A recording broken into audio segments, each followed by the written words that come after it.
So hi everyone, मी निकिता. स्वागत आहे तुमचं माझ्या नवीन व्हिडिओमध्ये. गेले बरेच दिवस व्हिडिओ बनवायचं काय मूडच होत नव्हता. पाऊस धो पडत होता. आता पाऊस पडतोय तर चांगली गोष्ट आहे. आता बऱ्याच ठिकाणी लोकांचं खूप नुकसान झालंय. आपण लकी आहे की आपलं काही तसं नुकसान झालेलं नाही किंवा घरामध्ये पाणी शिरलेलं नाहीये. गेले 2-4 दिवस झाले मी सगळीकडे हेच पाहते. पुण्यामध्ये पण भरपूर ठिकाणी पाऊस आहे, पाणी आहे. तर आपण लकी आहे की आपण सेफ आहोत किंवा सगळं व्यवस्थित चालू आहे आपल्या लाईफमध्ये. पावसाची सगळेच वाट बघत होते. गावाला पण जेव्हा माझा फोन होईल घरच्यांसोबत सारखं हेच होतं की पेरणी करायची आहे, पाऊस कधी येईल, पाऊस कधी येईल. फायनली पाऊस आला. पाऊस खूप गरजेचा होता. आता पाऊस थांबलाय. आज थोडंसं ऊन येतंय, जातंय. सकाळी सकाळी ऊन पडलं ना, मला इतकं बरं वाटलं. म्हणजे मला अक्षरशः काही काम करायची इच्छा होत नव्हती.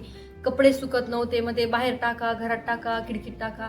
दिवसभर हेच काही व्हिडिओ बनवायची इच्छा नाही, काय नाही. खूप थंडी वाजत होती, तब्येत पण बिघडत होती. आज जरा थोडंसं सकाळी सकाळी ऊन पडलं, म्हणलं छान आंघोळ करू, थोडेसे बरे कपडे घालूया. काय रे आरव, थांबा. छान कपडे वगैरे घालू म्हटलं, थोडंसं कुर्ता वगैरे घालू, बरं वाटन. थोडं आवरलं, देवपूजा वगैरे केली आणि थोडंसं बरं वाटतंय. 4-5 दिवसापूर्वी मी तुळस लावली आणि पाऊस आला. ते तुळशीचं जे मी तिथं टीव्ही युनिट जे लावलंय ते पण खराब व्हायला लागतंय. सो म्हटलं उगीच लावलं. ते पण मी शॉर्टमध्ये तुमच्यासोबत शेअर करते. बाकी आज इतकं फ्रेश वाटतंय ना की जेवढं काम माझ्याने होईल, जेवढं पेंडिंग आहे, आरो नको ते मी पटपट करून घेते. सकाळी मी खूप लवकर आवरलं होतं. त्यानंतर अशीच मोबाईल घेऊन बसले. 1-1.5 तासच गेला. प्रभात ऑफिसला गेले. विकेंड आलाय तर विकेंडला पण बऱ्याच गोष्टी प्लॅन आहे. एक लग्न पण आहे. आता तिकडं जायला भेटेल की नाही ते पण माहीत नाही. सब बघूया. आज थोडंसं म्हटलं घरातली बारीक सारीक कामं करून घेऊ. थोडासा मूड चांगला आहे तर बरं वाटेल. आणि गेले 8-10 दिवस असं झालेलं ना की निसर्गापुढे आपण काहीच करू शकत नाही. शेवटी सगळं निसर्गाच्या हातामध्ये. वातावरण चांगलं झालं. मला इतकं फ्रेश वाटतंय ना आज की असं चला काहीतरी करूया. सो आम्ही बऱ्याच दिवसापासून एक शूरॅक ऑर्डर केली होती. म्हणजे मी ऑनलाईन बघितली होती. तर ऑनलाईनमध्ये शूरॅक खूप महाग होती. म्हणजे 15-16 हजार, कमीत कमी 12-13 हजार तरी लागत होतं. तर बऱ्यापैकी आमच्या दोघांचे शूज, चप्पल, सँडल असतात. आरवचं पण आता तो शाळेत जायला ते पण राहील. तेवढं सगळं मावलं पाहिजे म्हणजे पुढे जाऊन परत दुसरी घ्यायची गरज नाही पडली पाहिजे. मग आम्ही इथंच आता सोफ्यासाठी याच्यासाठी भरपूर फिरलो होतो. मग 2-3 ठिकाणी ओळखी झाल्या होत्या. मग तिथं जाऊन आम्ही ऑर्डर देऊन आलो. मग त्यांनी ती बनवली. आम्ही ती बघायला पण गेलो 5-6 दिवसापूर्वी. पण त्यांनी ती व्यवस्थित बनवली नाही. माप वगैरे चुकलं, डिझाईन पण चुकली. मग ते बोलले ठीक आहे आम्ही तुमच्यासाठी पुन्हा नवीन बनवतो. मग पुन्हा दुसरी ऑर्डर दिली. आणि मग त्यासाठीच मी थांबले होते की जेव्हा शूरॅक येईल ती लावून होईल, त्यामध्ये व्यवस्थित चप्पल वगैरे, मग माझी गॅलरी पण मोकळी होईल, बाहेरची शूरॅक काढता येईल मला कापडी. त्यानंतर पाऊस थांबला की ते पण चपला, शूज वगैरे वॉश करायचे. ते पण राहतं. ते आज पण सुकणार नाही. त्यामुळे मी आज काही काम करणार नाही. अरे नको बच्चा. मग आता ते बाहेरच्या आणि इकडच्या चपला काढल्या म्हणजे बाल्कनी माझी पूर्ण होऊन जाईल. पावसामुळे इकडची बाल्कनी पण पूर्ण मशीन थोडंसं भिजलंय. त्यासाठी पण मी आता कवर वगैरे ऑर्डर केला, स्टँड ऑर्डर केलंय. चला म्हटलं आज मस्त व्हिडिओ बनवू, छान फ्रेश वाटेल. तर दिवसभरात मी काय काय करते तुमच्यासोबत शेअर करते.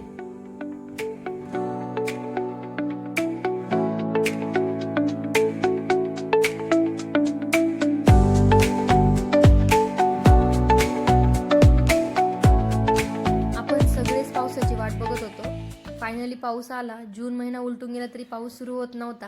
आत्ता कुठं पाऊस सुरू झालाय आणि असा आला ना की तो थांबतच नव्हता. पुण्यामध्ये तर कंटिन्यू पाऊस चालू होता. गावाला तरी थोडासा उशिरा पाऊस चालू झाला.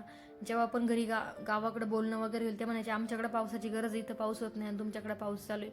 कंटिन्यू पाऊस पडायचा दिवसभर. दिवस रात्र पाऊस चालू होता. रात्री 12, 1, 2, 3ला जरी बाहेर बघितलं पाऊस धो चालूच होता. आणि घरातून असं वाटतं ना की थोडासाच पाऊस आहे, रिमझिम पाऊस आहे. पण जेव्हा आपण जवळून बघतो, बाहेरून बाल्कनीत जाऊन बघतो किंवा खाली जाऊन बघतो ना, तो पाऊस खूप मोठा असतो. घरात बसून ते काही लक्षात येत नाही. आणि भरपूर पाऊस झालाय पुण्यामध्ये. तर चला तर म्हटलं आज मस्त ऊन पडलंय. ऊन काय फारसं नव्हतं, कोवळंच ऊन आहे. ऊन येतंय जातंय, थोडासा पाऊस पण होतोय. पण तरी पहिल्यापेक्षा चांगलं वाटतंय. 2-4 दिवस जरी पावसाने सुट्टी घेतली ना तरी पण मूड पण चांगला होईल. आता बरेचसे कपडे वगैरे धुण्याचे कामं असतील, टॉवेल वगैरे हे सगळं धुतलं नव्हतं 4-5 दिवसापासून, तेही वाळून जातील छान. सो हे बघा मी इथं हे प्लांट लावलंय तुळशीचं. तर सध्या तरी मी एवढं एकच झाड लावलंय. आता आरूमुळं खाली पण ठेवू शकत नाही. माझा विचार ॲक्च्युली इकडच्या भिंतीला लावायचा होता पूर्ण डेकोर, झाडं वगैरे जे असतील ते. पण सध्या तरी हॉलमधून याचा लुक इकडून छान दिसतो. आणि दोन्हीकडून 2 हँगिंगचे प्लांट लावू, इकडं काही आणि इकडं काही. आता ते पुढचे 1-1.5 महिन्यामध्ये मी करून टाकील. तर हे बघा याला पूर्ण बुरशी लागली पाण्यामुळं. माझ्या लक्षात नाही आलं आधी. हे इथं जर लावलं ना तर याला पावसाने वगैरे खराब होऊ शकतं. आणि याला असं भेगा पण गेल्या थोड्याशा. बघू आता हे किती दिवस टिकतं.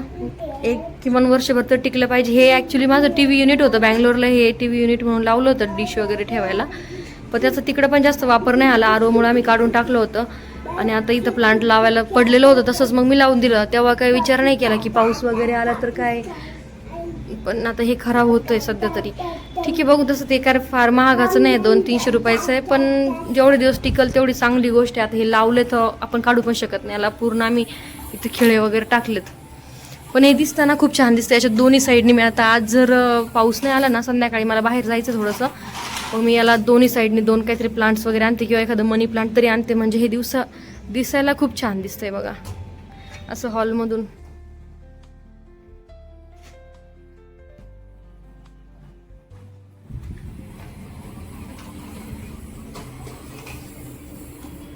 आरव, तुझी गाडी कुठे चालली?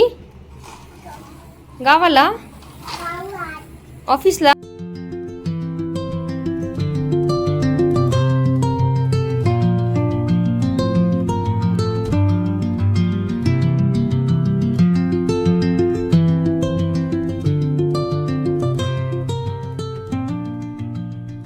झोपला होता, म्हटलं तोपर्यंत 2-4 कामं करून घेऊ. झोपायची तर काय अजिबात इच्छा नव्हती. आज मूड पण चांगला होता आणि दुपारी झोपलं ना, रात्री अजिबात नीट झोप लागत नाही व्यवस्थित. म्हणून म्हटलं चला आता हे फॅन क्लीन करून घेऊ. आणि ही जी स्टिक आहे ना, कमी जास्त करता येते आणि खूप कमी प्राईसला तुम्हाला ऑनलाईन कुठं पण मिळून जाईल. ही आळवणी खेळून आपटून ते पूर्ण खराब केली आणि त्याने मला फॅन पण व्यवस्थित क्लीन करता येत नव्हता. मग जसा जमल तसं वरच्यावर जी काही घाण होती मी ती झटकून घेतली आणि घर वगैरे झाडून घेतलं. मग छान चहा ठेवला. आरव झोपलेला आहे तोपर्यंतच मला चहा घेता येतो. तो उठला ना की चहा पण घेता येत नाही आणि तो व्यवस्थित पिऊ पण देत नाही. त्यामुळं मग म्हटलं चला निवांत चहा घेऊ. आणि मग डोक्यात आलं की आता हा उठल्यावर काहीतरी बनवण्यापेक्षा आत्ताच काहीतरी बनवून ठेवू, म्हणजे प्रभात आल्यावर आम्हाला पण नाश्त्याला होईल. मग ढोकळा बनवायला घेतला आणि ढोकळा बनवतानाच माझ्या डोक्यात विचार आला की विकेंडच्या आधीच आपण दळण करून घेऊ, कारण विकेंडला कुठलीच कामं माझ्याकडून होतच नाही. विकेंडला असं होतं ना की सकाळी उठणं, नाश्ता, जेवण आणि ते करूनच इतका कंटाळ येतो. आणि प्रभात घरी असले ना की मला वेगळं काही काम करूच वाटत नाही. आमचा दिवस असं दिवसभर खाणं पिणं वगैरे काही करण्यामध्ये निघून जातो. आणि मी एकटी असले ना की तेव्हा तरी माझे 2-3 कामं एक्स्ट्रा होतात. मग पटपट ढोकळा लावून घेतला आणि बरेच दिवस झाले मी ढोकळा बनवला नव्हता. आता भांडी पण जी आहे त्याची मी ठेवून दिली, त्यामुळे जे वरती अवेलेबल आहे त्यामध्येच ठेवला. प्रत्येक वेळेस मी कुकरमध्ये बनवत असते, पण पहिल्यांदा मी कढईमध्ये करायचा आगाऊपणा केला, जो नंतर मला भावला ते काय व्यवस्थित जमलं नाही. मग पुन्हा कुकरमध्ये ट्रान्सफर केलं आणि त्यामध्ये मग अर्धा-पाऊण तास लागणार होता. तोपर्यंत म्हटलं थोडंसं गव्हाचं दळण करून घेऊ. आता आम्ही जेव्हा बँगलोरला होतो ना तेव्हा आम्ही डायरेक्टली पीठ घेऊन जायचो. ते 2-3 महिने आम्हाला पुरायचं, म्हणजे गव्हाचं पीठ काही खराब होत नाही लवकर. पण आता गावावरून गहू आणलेले आणि जे पीठ आणलं होतं ते ऑलरेडी संपलंय. म्हटलं चला 1-1.5 पायल्या जरी दळण केलं ना तर ते मला भरपूर दिवस पुरतं. आणि त्यासोबत आम्ही नाचणीची भाकरी, ज्वारीची भाकरी, सध्या तरी ज्वारी पण संपलेली, पण बाजरी वगैरे पण आणत असतो, राईस वगैरे खातो, त्यामुळे जास्त गहू आम्हाला लागत नाही. एक डबाभर जरी दळण आणलं ना महिनाभर आम्हाला ते पुरून जातं. मग आता व्हिडिओमध्ये तरी बघा मी निवांत बसून हे सगळं शूट केलंय.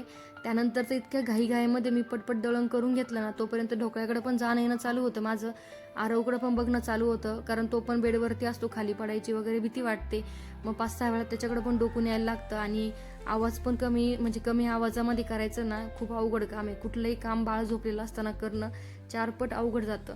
मग हे सगळं करून घेतलं आणि आज चक्क प्रभात पण लवकर आले आणि आरव उठलेला पण नव्हता. ते आल्यानंतर आरव उठला आणि मग त्या दोघांची मस्ती चालू होती इकडे. मी पण म्हटलं की बघू आता ढोकळा आज कसा होतोय.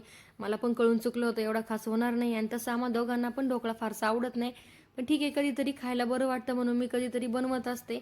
दिसायला जरी व्यवस्थित नव्हता झाला तरी चवीला चांगला होता. मग आम्ही तिघांनी मिळून नाश्ता केला आणि बाहेर जायला निघालो.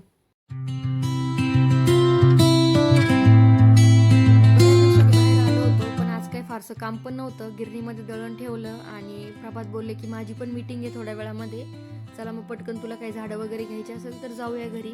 मग मी फक्त एक मनी प्लांट घेतलं, कारण अजून तरी मी काही जास्त प्लॅनिंग केलेलं नाही, कुंड्या वगैरे ऑर्डर केलेलं नाही. मग जाऊन ते झाडं घेऊन काही उपयोग नाही, ते जगवली पण पाहिजे, त्याचं थोडंफार प्लॅनिंग पण केलं पाहिजे. म्हणून फक्त एक मनी प्लांट घेतलं आणि तुळशी शेजारीच ते इकडे ठेवलंय बघा. इच्छा तर आहे माझी भरपूर सारी झाडं लावायची, पण त्याला पण थोडीशी प्रोसेस आहे. कोकोपीट वगैरे आणायला लागेल, कुंड्या आणायला लागतील, म्हणून थोडे दिवस थांबली आहे. चला तर मग माझा हा छोटासा व्हिडिओ मी इथंच एंड करते. तुम्हाला व्हिडिओ कसा वाटला कमेंटमध्ये नक्की सांगा. बाय.